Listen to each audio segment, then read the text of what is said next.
time. It's a heavy water map. Like I said, both of these guys are quite talented players, but they both don't really like water gameplay that much themselves. So, be interesting to see how we go here, whether or not we see an early rush on the land, or whether we see fairly standard water-centric play with heavy warships from these guys. So we've got Grungy taking a hunt on the wood line this time again, so he's been lucky with that both these games. Geese in the meanwhile, second game, a little unlucky in that sense that he hasn't got the combined storehouse benefit here.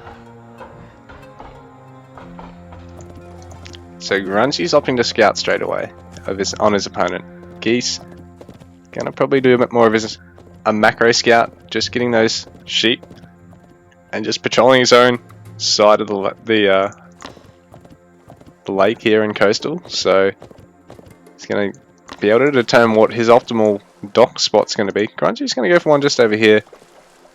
Actually, no, he's gonna opt for one a bit more in the center, going, oh, perhaps it's gonna be a bit vulnerable to a raid on the land.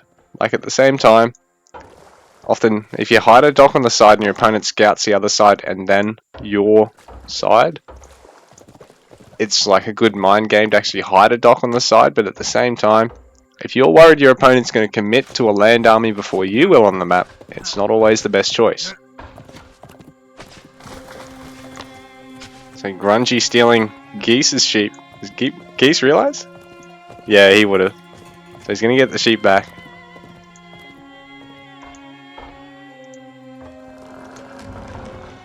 So both players not going for an early barracks. Geese again going to go for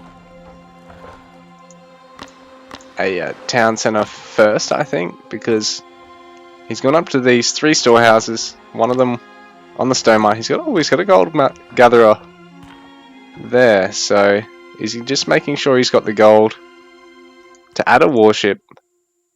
He could probably do with cutting one of these food villages, putting it on the stone, putting these guys back at the wood line, which I think he's going to do now, actually. In fact, he's cutting his stone gathering completely. He's going to make sure he's got warships, so, or at least the resources for warships. Grungy already getting fishing boats out. So Geese has seen the dock going up. He's going to plan to put his own dock down somewhere. Grungy's going to commit to a castellum for a town centre here, which is going to be interesting. He'll be able to push his opponent on the land, but if he loses the water early on, he's also going to be quite vulnerable. So he needs to make sure he gets the resources to get his town centre quite quickly as well.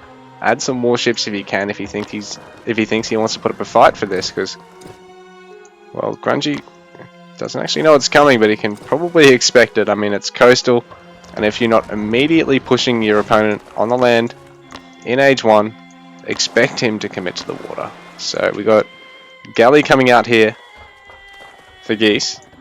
Grungy's 2 naked fishing ships, and his Age 2 is going to finish up a little bit later than this Galley, so this is going to hurt him a bit here. I mean, in the meantime, he's going to be able to field some spearmen and try and push Geese off this hunt or off this wood line, but it might be a bit too little too late in a sense, because Grungy's already taken the damage. He's going to try and repair the fishing ship.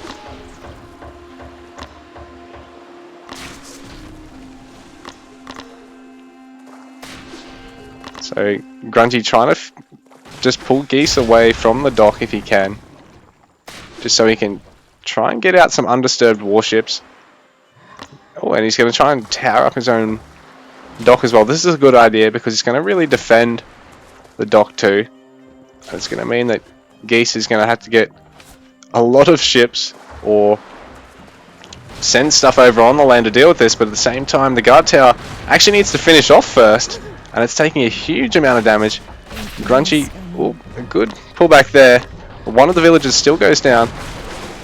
Let's finish up. Oh, Grungy probably could have garrisoned there. Oh, he's lost the engineer too. Oh, Geese with a couple of really nice snipes there. So getting that engineer's probably really going to hurt Grungy, because now he's got to replace it to actually get that heightened building speed that they've got. And they do train faster Oh, this is going to be interesting. Grungy's going to try to get a couple of repairs in here while Geese... Oh, Geese is going to... Oh, Geese snipes the villager. Grungy gets the first warship kill though. But he needs to be careful. His only Liburnian can only take one more hit here and it's going down. Good dodge there, but he needs to add some more of these guys in, and the Liburnian goes down.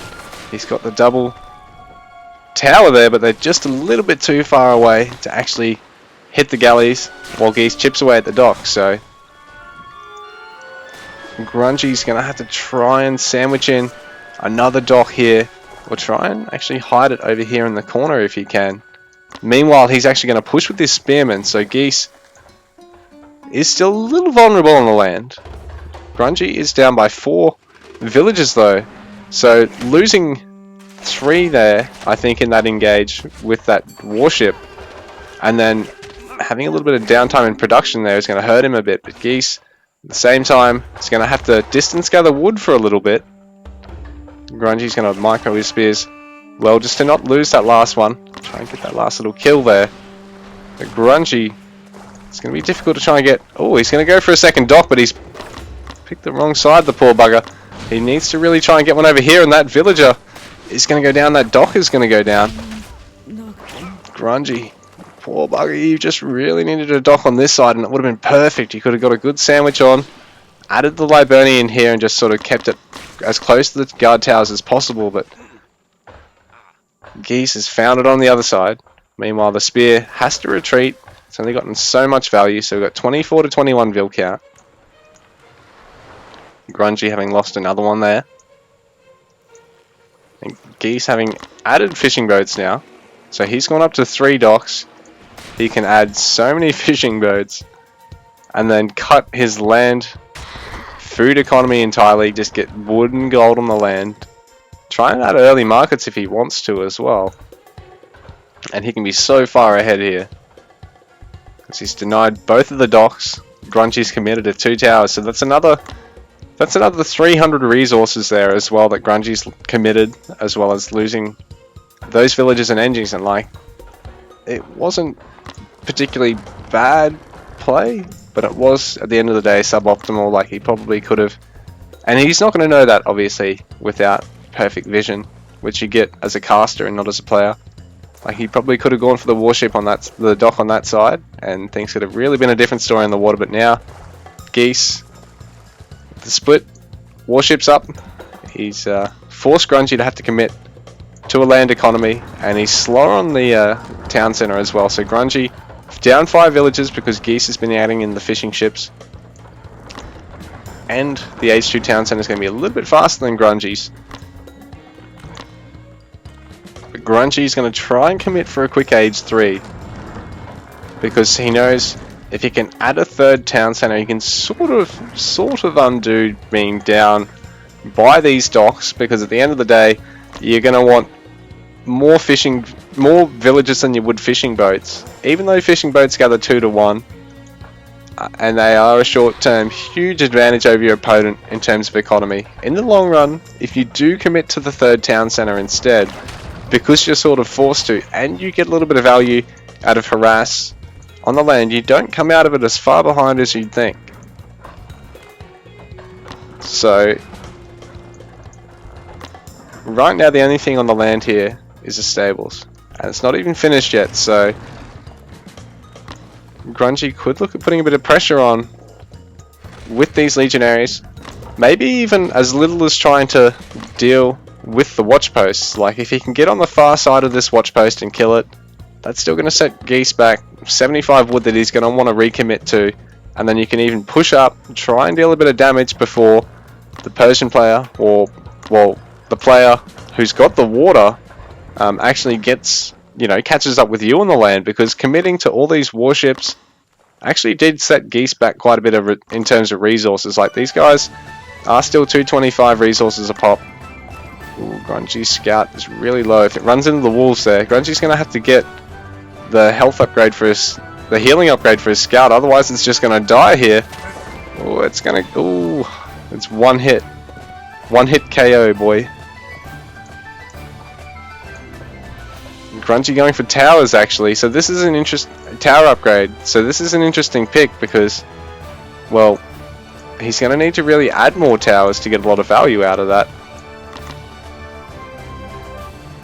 And I think he's going to want to add the scout health upgrade because while it's on 7 health, it can't really do anything. If it gets seen and attacked, it's dead.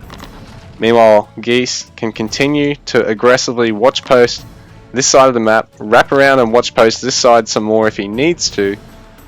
And he's got map control really. Like, Grungy can't access any of the gold up here. It's going to be tough accessing 2 out of the 4 gold mines up on this side.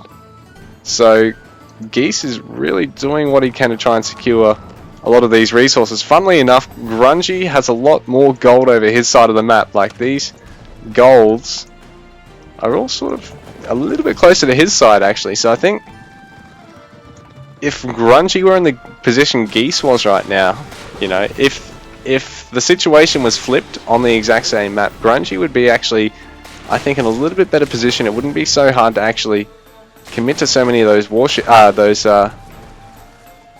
you wouldn't have to commit to so many watch posts really. In saying that, all the Inaruses are coming out.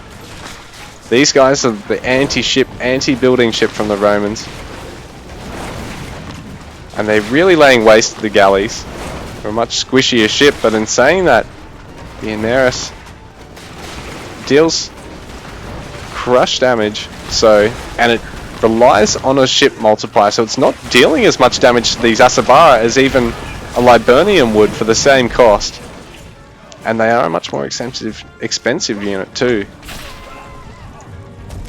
So Geese sniping Grungy's docks, except for this one here, once again.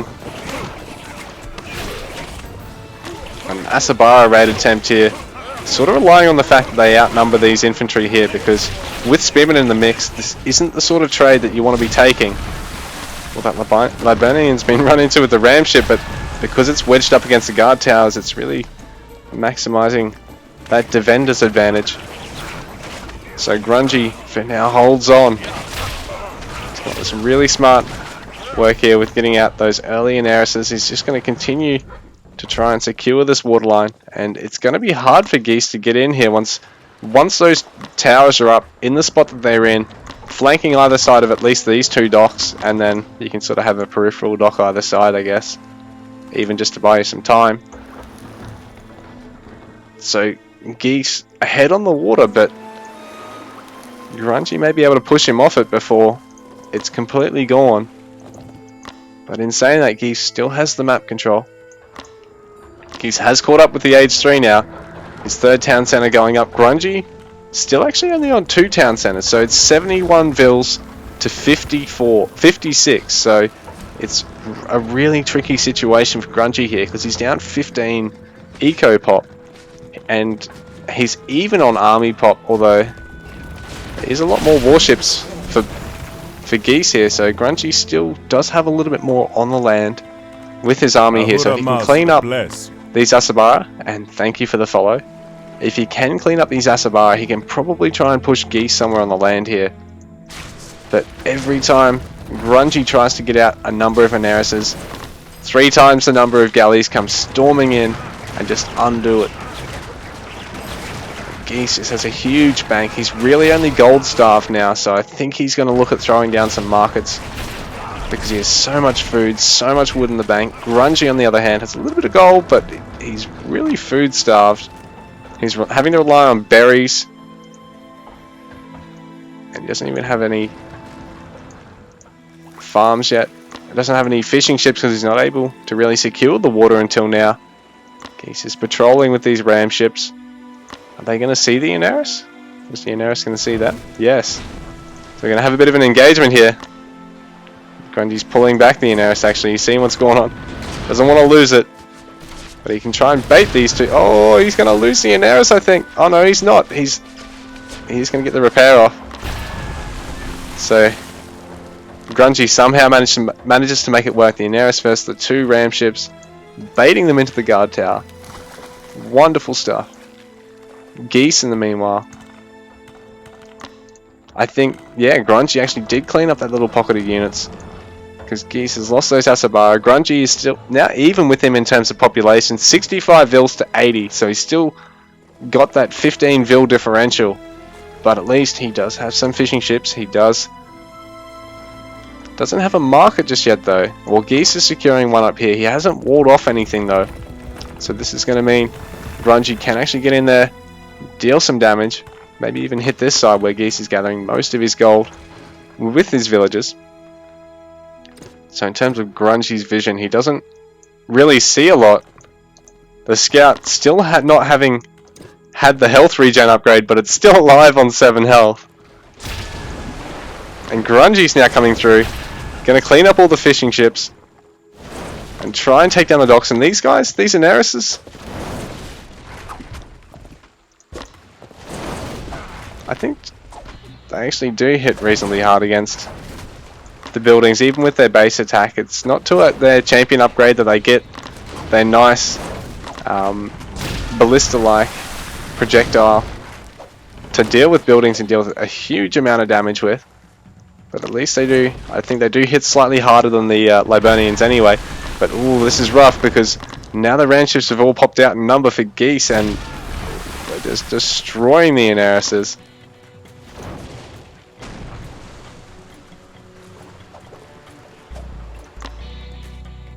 Geese is just sending these ram ships back for now. He wants to invite Grungy to keep doing this, I think, because I think Geese feels as though as long as he doesn't engage under towers, he can keep taking cost-effective trades. While Grungy, on the other hand, you know, he's obviously thinking, well, if I can force Geese under the towers, I can take cost-effective trades. So Grungy, in the meanwhile, sniping a bit of this vision of Geese's. He needs to come up here and deal with this, though. He knows about it. So if he can pressure that, he can really harm Geese here, stop Geese from solidifying on this side of the map. But Grungy actually having pulled back from over here, I don't think he really saw much other than the caravans, and he's like, you know what, I don't really have enough to go deal with that just yet. I'll take out the watch post first and force you to have to defend. But all these fishing boats for Geese are about to get caught out. So Grungy's going to clean up a lot of that eco, but Geese has a 3k food bank, so I'm not sure how much this is going to hurt him. A handful of spears is going to prove a bit of a threat to these Asabara, but now that the Immortals are here, Geese is going to be able to clean that up. But now Grungy is going to win back water control, but he needs to focus down the ram ship before it actually gets some hits. So focusing down the building is not the best idea. Perhaps you've got to just kill the closest thing. It's a good fortress here from Grungy to buy him the time he needs to actually set up a defense here on the land. But Geese is continuing just to expand around the map. The ram ship's proving ever a threat. And the ram ship pops out of that dock there too, so now Geese still has a bit of presence on the water here. And he's continuing to push on the land. Grungy keeping his army back. He doesn't want to engage yet. He's still down by a little bit in terms of population. It's 90 to 86 in terms of worker pop. So he's actually caught up in terms of worker pop, which means he's really down in terms of his land army population at the moment, because he does also have that warship lead. So Geese really able to clean him up here, because there's nothing really to deal with these Immortals. There's no workshop yet. Not really a lot of auxiliary camps here for the Roman player. So again, Geese is just able to punish him with the Asabara Immortal really, really hard here, because Grungy really only has a proper counter to the Asabara. And I mean, even with Legionary Champion, which they don't even have the Champion upgrade yet, it's really rough trying to fight Immortals who have that ranged attack. These towers finishing up quickly for the Roman player, so Grungy making really good use of his static defense here, but I'm not sure if it's going to be enough to hold on here. He's managed to secure the water though, but Geese is actually going to double tower that gold mine, so Grungy needs to get those villagers out of there and try and get some army in there, but he doesn't have any army left at the moment, so really needs to add some more production, which he's doing now. He needs to get the Presidium upgrade if he's worried about this happening again, rather than relying on so many towers going down. But now Geese can just start slowly sending in the Rams, and this is going to prove to be a huge threat to Grungy because they hit so hard against the buildings, being that siege type. Oh, well, this is really quite smart for Grungy, actually. He's managed to punish Geese for expanding so far forward here, but in saying that, Geese is just going to use this to add caravans, I think, after having just basically stolen a bit of gold from his opponent. Oh, but now Grungy can't rely on using the warships for that, so he's going to have to look at possibly sending them back over this side to interrupt whatever might be pushing into his base. He's not going to be able to reach the guard tower. He needs to get something to deal with these gold gatherers. Grungy is out of gold behind this, so he's got barely any army. He hasn't got like a short distance market just over here in the corner. He's got this gold mine. Does he even know about it? I don't think he does. I don't know if Grungy even knows about that corner gold mine, or I think that might even be from Geese's scout. And Geese right now pushing in with a 60 pop lead. So he's 13 vills ahead, so he's about 45 army ahead. And that's including, not including all the warships. The town center's going to go down. Grungy still really gold star. So there is some spears here to try and deal with this, but it's the only thing Grungy can really afford to make, and there's a bowman there from Geese to deal with that. And now Grungy, I think this is going to be a GG, you poor bugger. What a valiant effort, but Geese is just macroing so strongly at the moment. Geese is just going to push straight through and try and snipe the town centre. He's got the Rams to do so, and I don't know if Grungy can even field the army to clean this up. Grungy's going to try and sneak up some markets here, but right now it's Legionary versus Immortal. And the Legionary does not walk away the victor.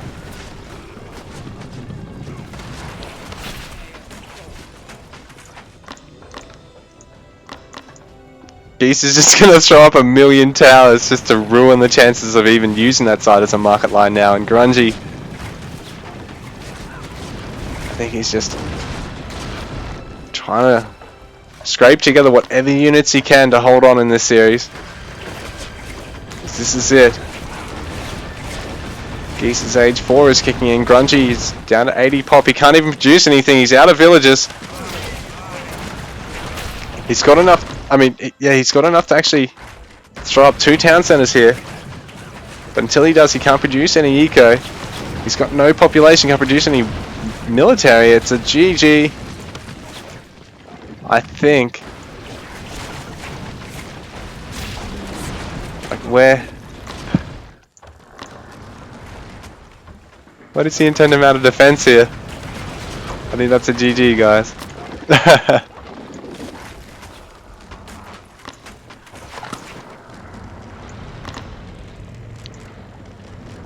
So, Grungy trying to spend what else he could, but it's just not enough in the end.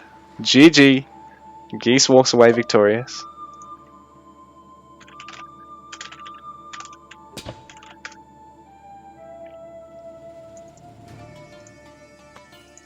Geese says, be honest, were you going easy on me?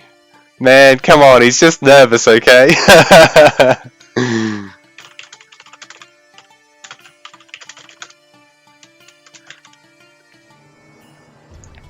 But yeah, GG, well played, guys. A wonderful show from the FM clan.